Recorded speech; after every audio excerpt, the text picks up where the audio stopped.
Hello everyone, how are you doing? I hope that you are doing so very well. Today I'm going to talk to you about technology and books and how I merge the two worlds. This video is a paid promotion with Freeform Books, an imprint of Disney Publishing worldwide, in celebration of the release of The Takedown by Corrie Wang. This book came out on April 11th, so if it sounds interesting to you, go get it, go check it out yourself. This is a book that takes place in future America, where there is a lot more digital world and digital footprint than there is now, even though there is a lot now. It follows a girl named Kyla Chang, who's at the top of her game. She's popular, she has good grades, she has everything going for her in life that she wants. Then one day there is a sex tape released of her and a teacher that she has a crush on, but it's been doctored to look like her. It goes viral in her school and in the world and starts changing her life, so she sets out to find out who posted the video, who did this to her, and try to get it removed from the internet, which is pretty much impossible. If this sounds interesting to you, go and get it. Go get it for yourself. I am currently reading it. I'm about 30 pages in at this point, so I'll let you know how it is. Now I just want to talk about how I personally use technology and books together. One of the main ways that I use technology to read is through different apps on my phone. I just want to take this moment to talk about Hoopla because Hoopla is literally my favorite app of all time. It connects with your library card and basically you get a credit system for a ton of books and movies and music and TV shows. I've read so many audiobooks that way. So many. It really depends on your specific library what the selection is like, but my library selection has been incredible. It's a great way to use your public library if you don't have a car or if you don't have a way to get to the library a lot. Overdrive is another app that I use a ton. It's also an app through the library, but it's more based on a traditional library style thing where you either put a book on hold or just check it out and then you get it for 2 weeks is my library's time span. Then it gets returned. It's just a lot more traditional, but I still use that for things that aren't on Hoopla. Another app that I use is Scribd. It's a paid app. I have it for free at the moment, and it's comparable to Audible but with not just audiobooks. This is kind of my last go-to app if it's not on Hoopla, and if it's not on Overdrive then I go to Scribd and look for books there. But it's also a really fantastic app that I love and that I've used a lot. I use a lot of different technologies to read as well. On trips especially, I use my Kindle a lot. While I'm on longer vacations, I usually don't take it for weekend trips, but longer vacations, yes, all the time. I also use my phone a lot. My phone is where I primarily listen to audiobooks, so many audiobooks, all of the audiobooks, and I also will read ebooks on my phone when I'm trying to fall asleep sometimes. I also use my Bluetooth speaker. I'm just like pulling in all the technologies. I use my Bluetooth speaker when I'm in the shower to listen to audiobooks because I am a multitasker forever. I listen to audiobooks while I'm cleaning, I listen to audiobooks while I'm getting ready in the morning, while I'm showering, and I use my Bluetooth speaker for those times. When you're a booktuber and when you're a heavy reader, you fit books into every single nook and cranny of your life that you can, especially when you work full-time like I do. Obviously, since I am a booktuber, my life really revolves around the combination of technology and books. I use my camera right here to film videos. I post videos on YouTube and talk about books. I use Twitter probably the most to interact with people and talk to people about books and find out about what's going on in the community and with my friends. I use Instagram to take bookstagram pictures very occasionally. Not that many bookstagrams, trying to get better. I use Goodreads to talk about books all the time. Usually I use the app to keep track of my thoughts specifically for wrap-ups. I also use the Notes app to take my notes on books for reviews. I could use a notebook, I could write things down. I just use the Notes app because it's everywhere, it's with me all the time, and it's easy for me to take down my thoughts. There are so many things I use my phone for. So many of the apps, so many of the things, I use them all. Thank you smartphones for helping me read easier. I also use the app called Voxer that I'm sure you've heard of. If you haven't, it's like a walkie-talkie app where you can talk to your friends. Or I use Messages when I'm buddy reading with other people. It's easier sometimes to just like talk out your thoughts instead of write them out. Say all your feels. But Voxer specifically is a really handy tool to keep in contact with all my booktube friends outside of buddy reads but also within buddy reads because obviously the context of this video is technology and books. I just do so much with technology and books. I feel like reading this book is gonna make me a little bit more aware of what I post online. I'm already pretty hyper aware of everything I post and that everything I post has a consequence. Try to take those steps to like step back before I say something in anger or in haste and just be like, what is the motivation behind me saying this? Should I be saying this now? Because it's gonna be there forever and you gotta be careful about what you put online. The online world is not your journal. For me personally, I like to hold things back because my life doesn't need to be completely online all the time. There are some things I just need to talk to my friends about outside of the online world. Something I encourage everybody to do and something that I do personally is, especially when there's some things happening and and when there's goings on, before I say anything and before I tweet anything, I usually step back and say, would this still be a good lesson and a good thing to tweet outside of the context of this situation? Would it still be something that I would talk about outside of the context of the situation? And that helps me frame what I'm going to say in a way that is going to be more lasting and impactful and better than me just tweeting something in haste and in anger. Even though I still mess up, I am a human, I will mess up all the time. Life lessons from Maureen. Yeah, that is it. That's all I have for you today. It was a little bit of a different video today, but I liked talking about this. It's fun to have discussions every once in a while. If you like this video, go ahead and like it, give it that thumbs up, and if you want to see more videos like this, more discussion-y topic videos, tell me down below because I want to know. Also, let me know down below how you use technology in books. I want to hear from you. Thank you so much for watching this video, and I'll see you next time. Bye.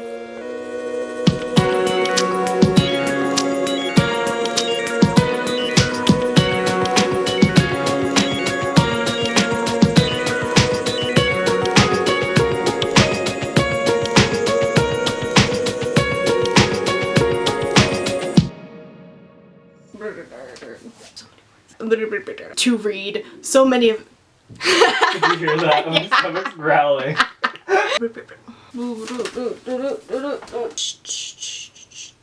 Sound like an old person. Sorry if my stomach was growling in the background. Technology, Maureen. Technology.